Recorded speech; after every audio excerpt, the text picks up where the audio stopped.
we believe that all the ICI sessions should be public, but that the ICI itself should have the authority to declare confidential sessions with no streaming or broadcast. Okay? Because, speaking as a former journalist, this can very easily turn into a circus. I mean, it already has in some cases. Okay?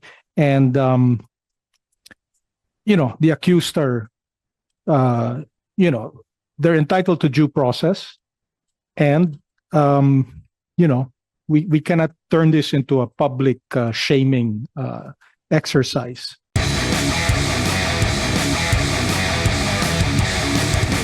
From the Makati Business Club, Apa Ongpin, the Executive Director, please, you have the floor. Go ahead.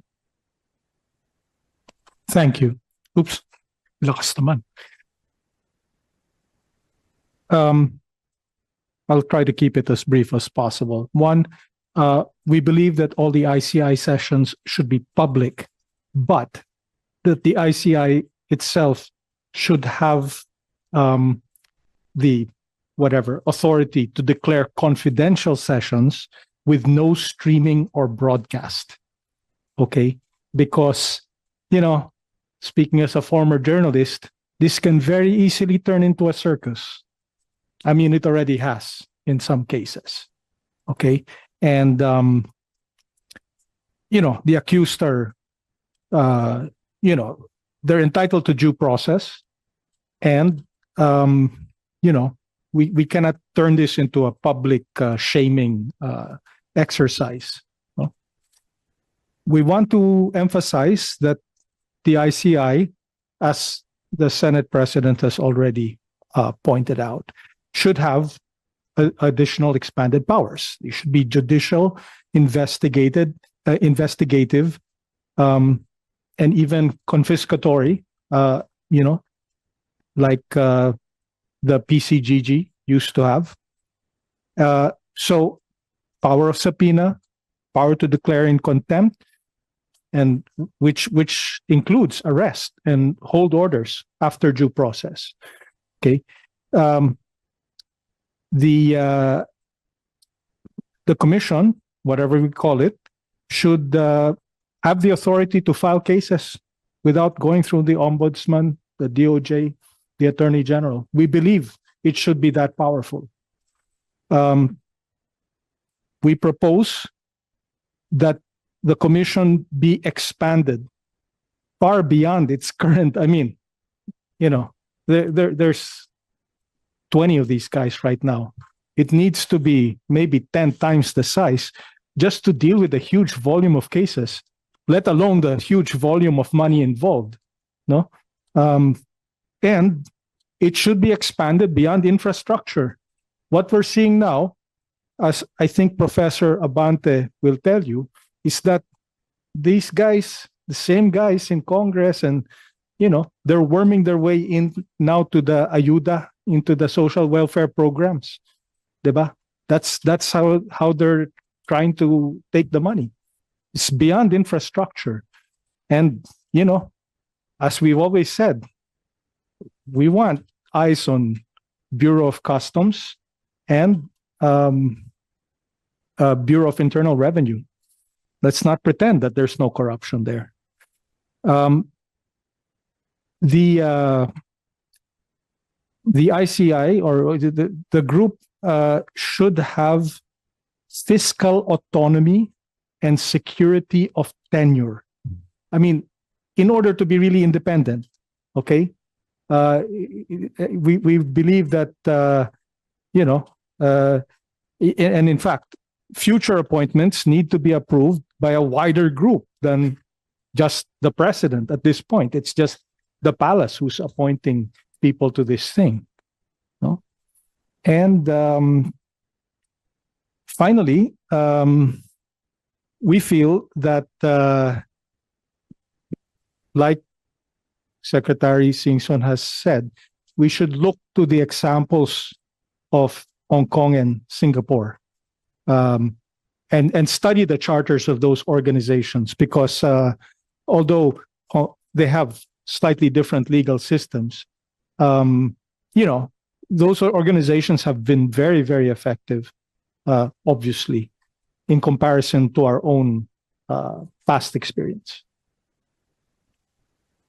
Thank you very much, Apa Ongpin of the Makati Business Club. We now have People's Budget Coalition. Professor Kenneth Abante, go ahead. You have the floor. Where do you teach, Professor? I teach at the Kennedy School this summers, Mr. Chair. Oh, okay. My school. Yeah. Go ahead. Go ahead. Yes, sir.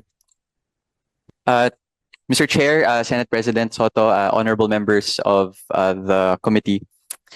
We are the People's Budget Coalition. Kami po ay grupo ng more than 40 people's organizations and civil society organizations pushing for a transparent, participatory, and accountable budget process. Inaral po namin yung insertions and yung budget documents over the past 20 years.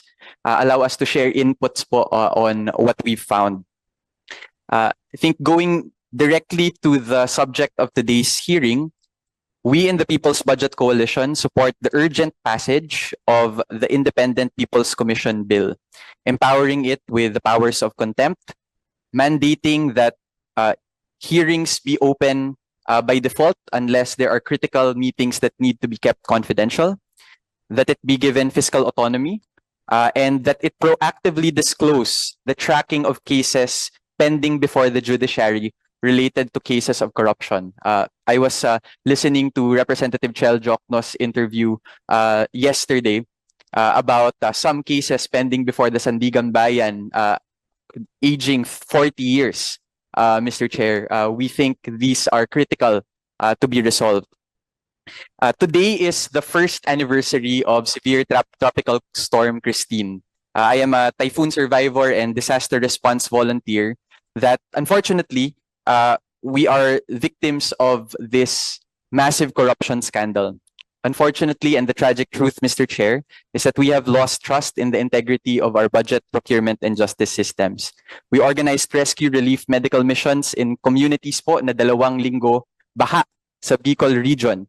There were teachers who needed to do GCash drives in order for their students to go back to school because all their learning kits and even their houses were destroyed by this massive typhoon. Rainfall worse than Ondoy, Mr. Chair and Senate President Soto. That is why our hearts break whenever we heard the news that the 18 major river basin master plans, the major river basin master plans would have just cost 700 to 800 billion pesos. Pero po yung ginastos na sa flood control over the past 10 years ay around 1.7 trillion. Meaning, kung naayos po pala natin yung sistema ng pagplano, sana kami sa Bicol ay hindi binaha ng ganun kalala. Sana po ay ang mga teachers ay hindi nawalan ng mga bahay. Sana po ay hindi sana namatayan at nagkaroon ng serious injury yung aming mga kapwa Bicolano. So this Independent People's Commission Bill is to us an important cry for help and justice. It is one of the demands of more than 320 organizations and individuals, including Cardinal Ambo David and our bishops, calling for systemic reform after the flood control scandal. We will give you a copy of this statement, Mr. Chair, for the record, and calling for the elimination of pork patronage and opaque budgets in the House version of the budget. At least 256 billion pesos still in the House version of the budget, Mr. Chair. The people are angry. The people want justice. And one of the reasons why we're discussing the Independent People's Commission Bill is because in our discussions, we lost trust in the previous ombudsman that was not able to file cases aggressively for those with highest crimes. We consider our justice system to have 2 tiers, one for the rich and one for the poor. Nauna pa pong makulong ang mga nagprotesta laban sa katiwalian kaysa sa mga tiwali. And lastly, Mr. Chair, we wanted to give the Commission and the committee a sense of proportion about the current flood control scandal. It is only a drop in the bucket, Mr. Chair. The Sumbong sa Pangulo website has around 547 billion pesos worth of flood control projects.